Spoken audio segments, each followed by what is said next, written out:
नमस्कार, मैं हूं कुमार गजेंद्र। जनपथ ऑन द स्पॉट में आपका स्वागत है। हमारे एक दूसरे social media platform podcast with Kumar Gajendra में भी आपका स्वागत है, जहां आप हमें सुन सकते हैं। दिल्ली की मुख्यमंत्री रेखा गुप्ता ने एक बड़ा फैसला लेते हुए पूरी दिल्ली को नहीं, पूरी दुनिया को चौंका कर रख दिया है।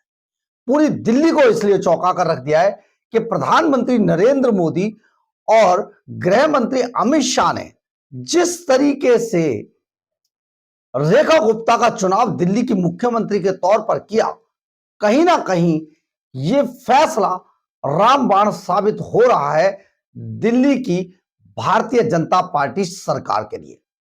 दरअसल है क्या कि दिल्ली के अंदर जो चुनावों के दौरान ही नहीं बल्कि कोविड काल के बाद से अब तक जो सबसे ज्यादा चर्चा का विषय है वो अरविंद केजरीवाल का शीश महल था।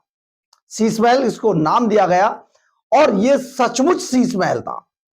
केजरीवाल जैसे व्यक्ति ने जो पापा की कमीज पैंट पहनकर राजनीति करने आए थे, जो राजनीति में वीवीआईपी कल्चर खत्म कर देंगे, 2 कमरे का फ्लैट दे देना और शीला दीक्षित के 35-35 एसीओ पर सवाल उठाया करते थे, ये मोटी मोटी फाइलें लेकर घूमते थे मनीष सिसोदिया और ये केजरीवाल, और कहते थे जी देखिए कैसे हमारे पैसे की, जनता के पैसे की बर्बादी कर रहे हैं। उस केजरीवाल ने अपने रहने के लिए पेंटागन की तर्ज पर एक ऐसा शीश महल तैयार किया जो आज भी दिल्ली के अंदर सबसे बड़ी मिसाल है। और अगर इस पर टिकट लगाकर इसे खोल दिया जाए जनता के लिए तो शायद पहला दिन, पहला शो के चक्कर में करोड़ों रुपया दिल्ली सरकार के खजाने में रेवेन्यू के तौर पर आ जाएंगे।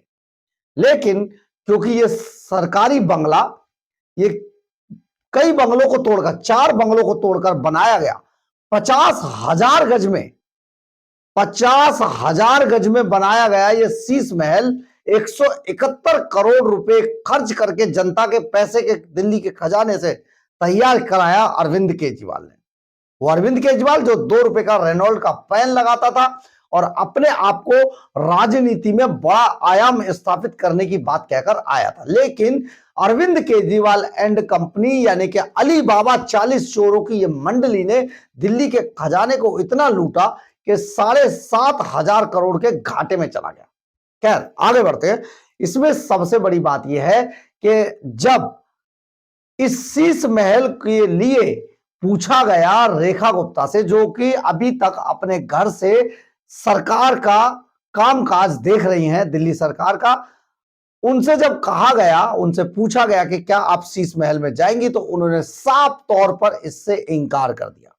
यानी कि शीश महल का हश्र अब सचमुच किसी मुगल कालीन राजा के उस महल से जैसा हो गया है जो कि अब वो किसी काम का नहीं है।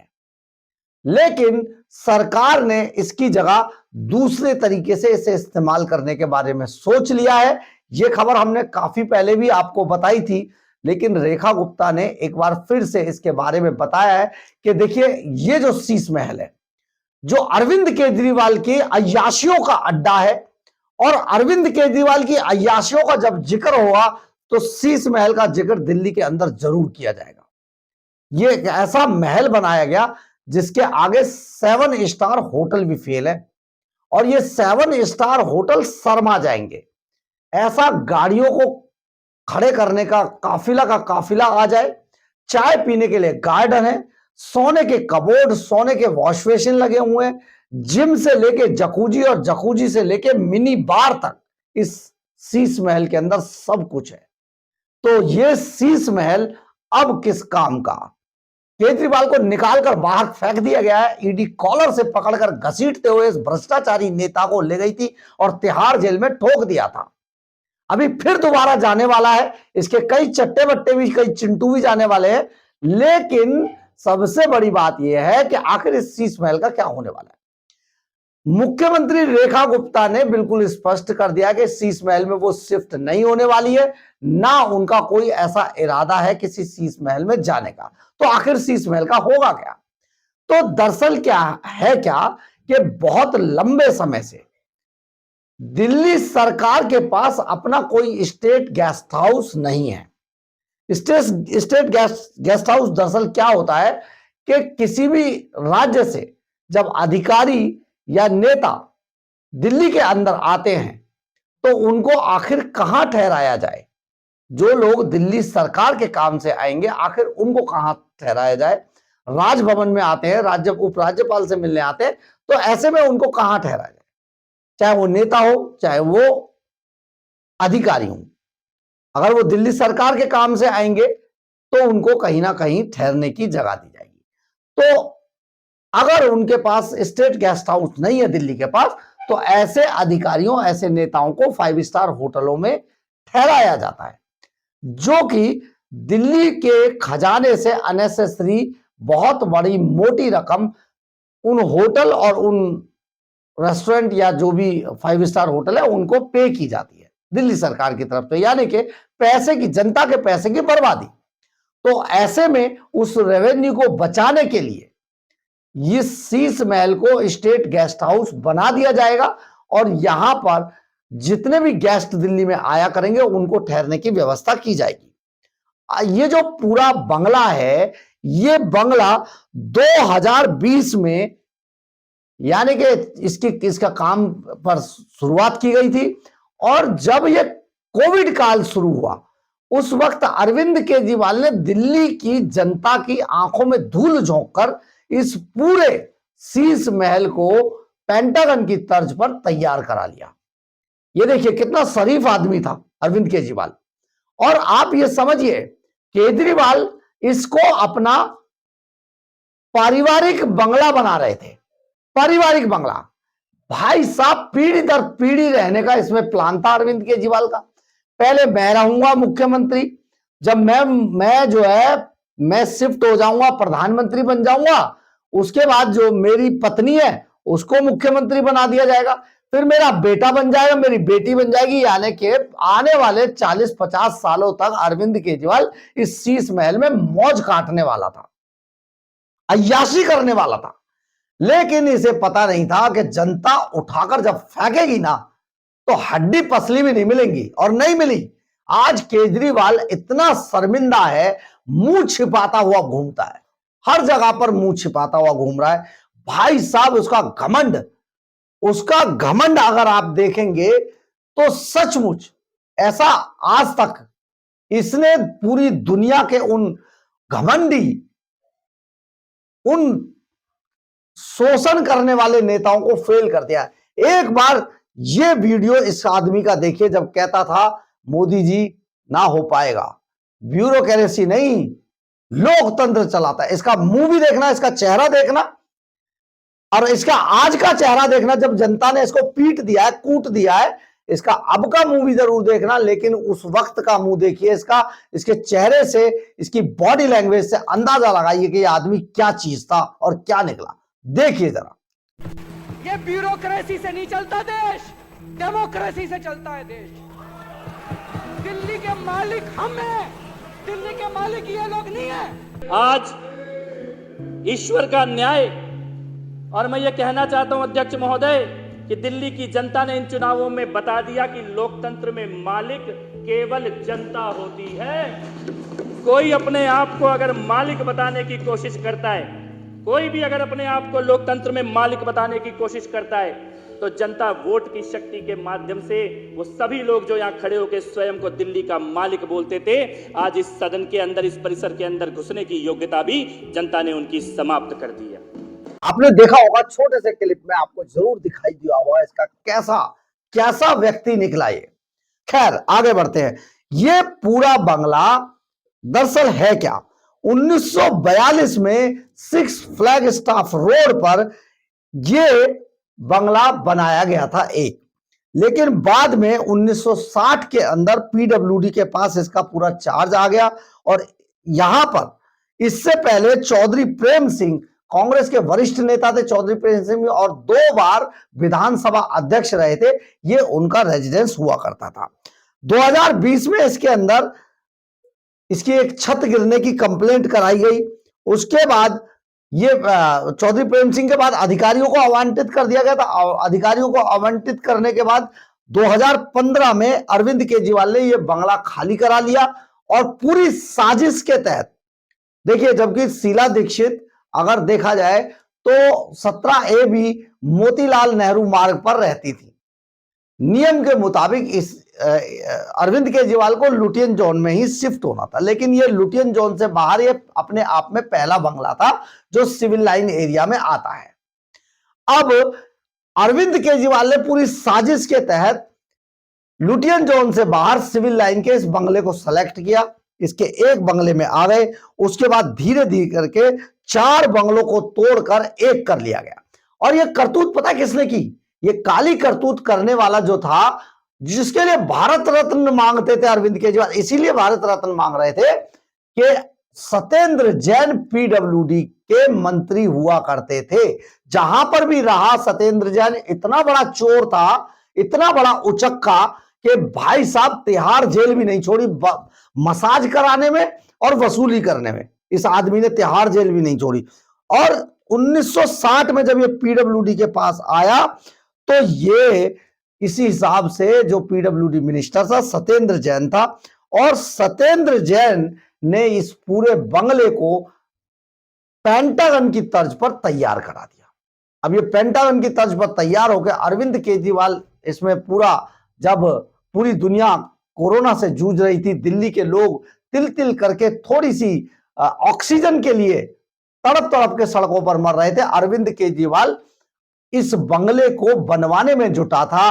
और उनकी जो पत्नी है, यानी कि मैडम सीएम, इसकी एक एक टाइल को पसंद करके आती थी, इसका एक एक वॉश बेसिन, एक एक मंदिर की, और क्या क्या सेलेक्ट किया मैडम सीएम ने।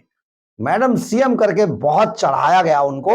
वो भी मान रही थी कि अगली मुख्यमंत्री तू ही बनने वाली है, लेकिन निकाल कर जनता ऐसे बाहर फेंक देगी और इन्हें कूट देगी, सचमुच इन्हें पता भी नहीं था। आजकल 5 फिरोजशाह रोड पर जो राज्यसभा से आम आदमी पार्टी के सांसद अशोक मित्तल है, उसके बंगले में ये शरण लिए हुए हैं केजरीवाल। अभी देख रहे हैं अपने वो छोटा भाई जो है ना भगवंत मान, उसकी पीठ में खंजर घोंपने की सोच रहे हैं, और ये वहां से राज्यसभा सांसद जाएंगे, क्योंकि अरविंद केजरीवाल की अब इतनी हिम्मत नहीं है कि वो चुनाव लड़ पाए। उसे पता है कि भारतीय जनता पार्टी जहां से भी चुनाव लड़ेगा वहीं ठोकेगी इसको जाकर, और साथ में कांग्रेस भी ठोकेगी, क्योंकि इसकी चोरी का आलम खुल चुका है। खैर, ये 171 करोड़ रुपए से के लागत से बना हुआ, जैसा कि अजय माकन कंप्लेंट करते हैं कांग्रेस के, 171 करोड़ रुपए की लागत से बनाया गया ये 50,000 गज का बंगला अब अपने ये सोच रहा है कि कोई इसमें कोई तो रहने के लिए आ जाए। लेकिन अरविंद केजरीवाल अब इस लायक बचे नहीं है, बहुत बुरी तरीके से हारे हैं चुनाव, अपनी सीट भी नहीं बचा पाए, सत्येंद्र जैन भी लिटा दिए गए, इसके बाद मनीष सिसोदिया को कूट कूट कर भगाया गया राजनीति से। आप समझिए, बीजेपी के शपथ ग्रहण के तुरंत बाद 6 फ्लैग स्टाफ रोड स्थित बंगले पर सीएजी की भी रिपोर्ट आई। इसमें भी भारी अनियमितताएं बरती गई हैं। सार्वजनिक की इसमें कहा गया है कि मार्च 2020 में तत्कालीन पीडब्ल्यूडी मंत्री सत्येंद्र जैन ने भूतल आवास के रेनोवेशन और एक अतिरिक्त मंजिल के निर्माण का प्रस्ताव रखा था कैबिनेट के अंदर। देखिए, सत्येंद्र जैन रख रहे हैं। सीएजी रिपोर्ट में यह भी बताया गया कि प्रारंभिक लागत अनुमान के अनुसार 7 करोड़ 91 लाख रुपए बताई गई थी। अनुमानित लागत 7 करोड़ 91 लाख रुपए थी, यानी कि करीब करीब 8 करोड़ रुपए। लेकिन 2022 में इसके नवीनीकरण पर खत्म होने तक यह लागत बढ़कर 33 करोड़ 66 लाख, यानी कि करीब करीब 34 करोड़ रुपए हो गई। 7-8 करोड़ रुपया बढ़ के 34 करोड़ रुपया पहुंच गया। और बीजेपी की जो सीएम रेखा गुप्ता है, उन्होंने अभी तक इस पूरे बंगले पर सीधा सपाट कहा कि इसमें वो शिफ्ट होने वाली नहीं है। वो अभी तक शालीमार पार्क है, वहां पर शालीमार बाग के अंदर अभी तक अपने घर से ही सारी सरकार का कामकाज देख रही हैं। हालांकि ये बहुत मुश्किल सा काम है, क्योंकि पूरी दिल्ली के लोग सीएम से मिलने आते हैं, तो सीएम को ऐसी जगह रखा जाता है जहां पे पूरी दिल्ली से कहीं पर भी लोग कहीं से भी आ सके आसानी से, यानी कि लुटियन जोन सबसे सफिशिएंट जगह होती है। परंतु आप ये सोचिए कि रेखा गुप्ता जो जिन्होंने बहुत शुरुआती छात्र संघ से और छात्र राजनीति से राजनीति शुरू की थी, काउंसलर थी इससे पहले, और उसके बाद ये सीएम के पद तक पहुंची हैं, वो इतनी डाउन टू अर्थ निकली कि उन्होंने शीश महल जैसी जगह को ठुकरा दिया। लेकिन अरविंद केजरीवाल जैसा व्यक्ति, इतना बड़ा फ्रॉडिया, जिसने पूरे हिंदुस्तान की जनता को घुमाए रखा बहुत लंबे समय तक, मफलर लपेट लपेट कर, खास खास कर जिस तरीके की नौटंकी करता रहा। और सुनिए, इसकी पार्टी के अंदर सारे नौटंकी भर्ती हुए, उन नौटंकियों ने जिस तरीके से पूरा बंगले को बनाकर आज भी प्रधानमंत्री नरेंद्र मोदी के, जो कि देश के प्रधानमंत्री हैं, आप समझिए कि 100 करोड़ 140 करोड़ लोगों के जनता के देश के प्रधानमंत्री हैं, लोकतंत्र के जो दुनिया का सबसे बड़ा उसके प्रधानमंत्री हैं, उसके ऊपर ये सवाल उठाते हैं। लेकिन लीगल कारण ये है कि जो हमारा कॉन्स्टिट्यूशन है उसके अंदर प्रधानमंत्री का आवास है। जवाहरलाल नेहरू से लेकर नरसिम्हा राव, राजीव गांधी, इंदिरा गांधी, आई.के. गुजराल समेत जितने भी प्रधानमंत्री, पीवी नरसिम्हा राव, अटल बिहारी वाजपेयी, जितने भी लोग हुए सब पीएम हाउस में रहे। लेकिन दिल्ली के अंदर सीएम हाउस का कहीं कोई जिक्र नहीं है। जीएनसीटीडी है, यहां पर सीएम हाउस का कोई जिक्र नहीं है। सीएम जो बंगला मांगता है उसको वो दे दिया जाता है, लेकिन पर्सनली तौर पर सीएम हाउस नहीं है। अरविंद केजरीवाल ने यह भी बात गलत तरीके से जनता के अंदर फैलाई। अब आप सुनिए, 33 सामनाथ मार्ग सबसे पहले यहां पर रहने का था शुरू में मुख्यमंत्री का, लेकिन ये बाद में बदल दिया गया था। और इसके बाद शीला दीक्षित 17 एबी रोड मोतीलाल नेहरू मार्ग पर ये रहती थी शीला दीक्षित, और अरविंद केजरीवाल ने साजिश के तहत इस अपने आप को पूरा शिफ्ट करवाया। तो आप ये सोचिए, अब ये बंगला जो है शीश महल, अब इसको, क्योंकि ये बड़ी प्रॉपर्टी है, दिल्ली के खजाने का बड़ा पैसा इस पर खर्च किया गया, इसलिए दिल्ली सरकार अब इसे स्टेट गेस्ट हाउस बनाने जा रही है। सीएम रेखा गुप्ता ने इसको लेने से मना कर दिया। ये एक बहुत बड़ा फैसला है। लेकिन आप सोचिए किस तरीके से धूर्त लोग कई बार सफेद कपड़े पहनकर घुस जाते हैं राजनीति में, लेकिन जनता उनको बहुत दिनों तक आगे चलने नहीं देती है, जिस तरीके की अरविंद केजरीवाल नहीं चल पाए। बहरहाल, अगर आपको हमारी खबर अच्छी लगे तो आप इसे लाइक, सब्सक्राइब और शेयर जरूर करें। कमेंट्स बॉक्स में अपनी राय जरूर लिखें, इससे हमें बहुत बहुत बहुत ऊर्जा मिलती है। जय हिंद, जय भारत।